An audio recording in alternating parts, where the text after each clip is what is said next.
Hai gengs, selamat datang kembali di channel horor Trichandra.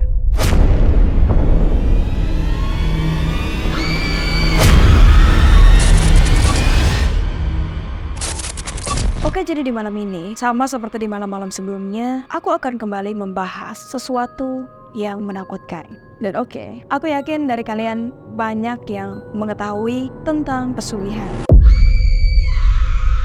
Serangkaian mitos atau ritual yang dipercaya bisa digunakan untuk memperoleh kekayaan secara instan melalui jalan pintas, dan biasanya dengan bantuan entitas atau makhluk gaib melalui sebuah perjanjian. Tidak sedikit dari mereka yang berhasil melakukan pesugihan dengan menumbalkan anggota keluarganya. Yang namanya janji memang harus ditepati, gengs. Kalau janjinya meleset sama sesama manusia itu masih bisa dimaafin. Nah, kalau perjanjiannya sama jure, ini lain cerita, gengs. Banyak juga kisah bahwasannya ada keluarga yang tiba-tiba menghilang secara misterius. Bahkan rumah besar sama mobil mewahnya itu dibiarkan begitu aja, gak diapa-apain. Kalaupun pindah, itu ya normalnya rumahnya dijual atau mobilnya dibawa lah gitu. Minimalnya kerabatnya juga bisa ngejelasin apa yang sebenarnya terjadi. Ada sebuah kasus yang sama, di mana menurut rumor yang beredar, 3 buah rumah mangkrak di Sidoarjo pernah dihuni keluarga kaya raya yang pernah melakukan pesugihan. Menurut cerita, seluruh penghuninya habis tak tersisa dijadikan tumbal, sehingga rumah tersebut dibiarkan mangkrak dengan aura yang memang jauh berbeda. Rumah tersebut juga diyakini masyarakat menjadi sarang makhluk astral, gengs. Gak ada tuh orang yang berani masuk ataupun hanya melangkung aja gitu. Dan inilah rumah bekas pesugihan di Sidoarjo.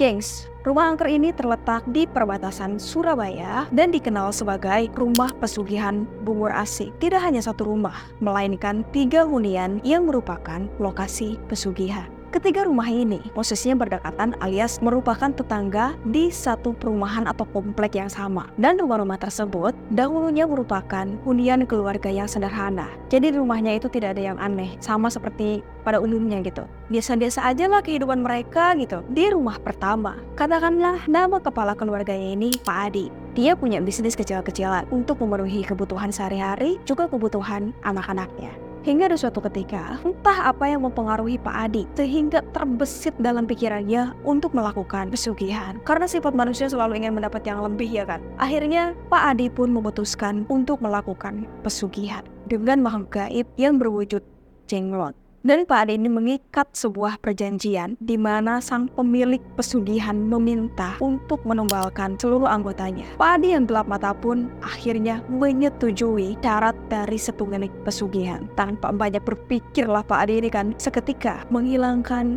nyawa anak bungsunya. Jadi yang paling pertama dia kill itu anak bungsunya, gengs. Tapi di sini dia mulai kepikiran dengan tetangganya. Dia juga takut kalau perbuatan tidak manusiawinya ini diketahui masyarakat gitu. Akhirnya Pak Adi memutuskan untuk menguburkan jenazah anaknya di dalam rumahnya, di salah satu ruangan di dalam rumahnya gitu. Setelah menyerahkan tumbal, ekonomi keluarga Pak Adi kian berangsur baik. Bahkan sangat baik menurut aku nih. Duitnya mengalir tiada henti, guys. Apa yang dia mau bisa kebeli gitu. Hingga suatu saat, rumah yang kedua alias tetangga sebelahnya Pak Adi tiba-tiba merasakan sesuatu yang aneh. Mulai dari kejadian-kejadian mistis sampai rezekinya yang ngedadak seret banget gitu. Dan ini tuh bukan tanpa dasar. Keluarga Pak Adi yang melakukan pesugihan, imbasnya kepada seluruh anggota keluarganya, juga kepada tetangga-tetangganya, gengs. Kita bicara tetangga yang kedua, katakanlah namanya Pak Mansur ya. Setelah dirasa tidak kuat dan tidak ada harapan lagi untuk meneruskan hidup, akhirnya rumah kedua pun alias Pak Mansur ini ikut melakukan pesugihan, gengs. Ini sama gilanya ya kan, kok bisa kepikiran sampai situ gitu. Alhasil rumah pertama dan rumah kedua sama-sama melakukan pesugihan. Yang membedakan itu kalau rumah pertama itu dibantu oleh sosok jenglot, sedangkan rumah kedua itu dibantu oleh sosok genderuwo.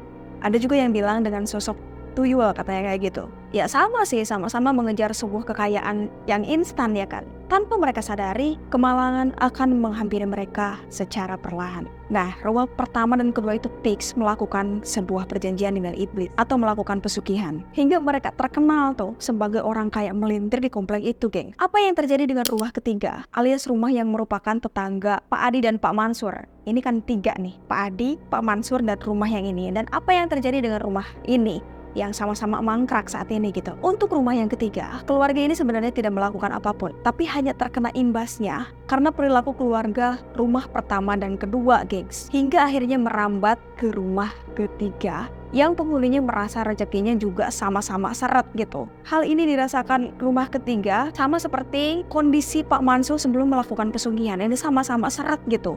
Kok tiba-tiba nyari kerjaan susah, bisnis gak lancar, duit juga susah didapat gitu. Kalau rumah yang ketiga ini dia tuh gak sama-sama melakukan pesugihan, tapi dia pindah rumah gitu. Dia pindah lah dari situ. Beberapa tahun terlewati, akhirnya 2 keluarga yang melakukan pesugihan ini, seluruh anggota keluarganya meninggal dunia secara berturut-turut. Dan konon, menurut artikel yang aku baca, si pelaku pesugihan ini pun hilang entah kemana. Ya walaupun meninggal itu kan pasti ada tetangga yang nemuin jasadnya gitu. Ini nggak ada sama sekali. Dan kehilangannya itu menjadi misteri, geng. Hingga akhirnya ketiga rumah tersebut menjadi mangkrak dan juga dipenuhi cerita-cerita horor dari masyarakat setempat. Suasananya itu begitu mencekam banget, gengs. Mulai dari rumput liar yang merambat, sampai nih ya, secara tiba-tiba tumbuhlah akar pohon dari bekas lantai rumah Pak Adi yang konon menjadi lokasi di mana anak bungsunya itu dimakamkan. Jadi tiba-tiba keluar akar pohon dan katanya anak bungsunya itu dimakamkan di situ. Pernah juga ada yang sengaja menyambangi rumah tersebut untuk melakukan uji nyali. Akhirnya orang tersebut mengalami kerasukan oleh sosok Banaspati Gending yang merupakan sosok penunggu rumah kedua. Yang tambah bikin creepy, di belakang rumah kedua ini ada sebuah sumur tua yang konon menjadi pusat berkumpulnya makhluk astral. Mulai dari genderuwo, mbak-mbak kun, sampai pocin, di situ ada ngumpul sebuah gengs. Sampai-sampailah kasus ini mencuat ke publik, di mana ada 3 rumah bubur ASI yang pernah menjadi praktik pesugihan. Setelah ramai diperbincangkan, masyarakat sepakat untuk meratakan rumah tersebut dengan tanah. Jadi buat kalian yang sengaja mau berkunjung ke rumah tersebut, itu udah nggak bisa. Sayangnya udah diratakan dengan tanah gitu, udah dihancurin lah. Hal ini dilakukan mungkin untuk menutupi cerita yang dirasa tidak perlu diumbar. Tapi dengan hal itu, sebagian dari kita yang baru tahu pasti akan sulit menerima jika itu adalah real. Toh rumahnya juga nggak ada, bohong deh pasti, kayak gitu kan. Tapi kalau aku pribadi percaya ini adalah real. Bahkan pernah ada YouTuber terkenal itu menyambangi rumah tersebut, gengs. Dan dia bilang ini adalah nyata. Terus gimana menurut kalian? Tulis di kolom komentar. Oke gengs, itu tadi ada rumah bekas pesugihan di Bubur ASI Sidoarjo. Dan jangan sampai hal seperti ini terjadi lagi. Biar duit susah didapat, tapi jangan sampai nih kita sebagai manusia yang berpikir terjerumus dengan apa yang semestinya kita tidak lakukan. Tri Chandra di sini, jangan lupa subscribe and see you in the next video. Bye.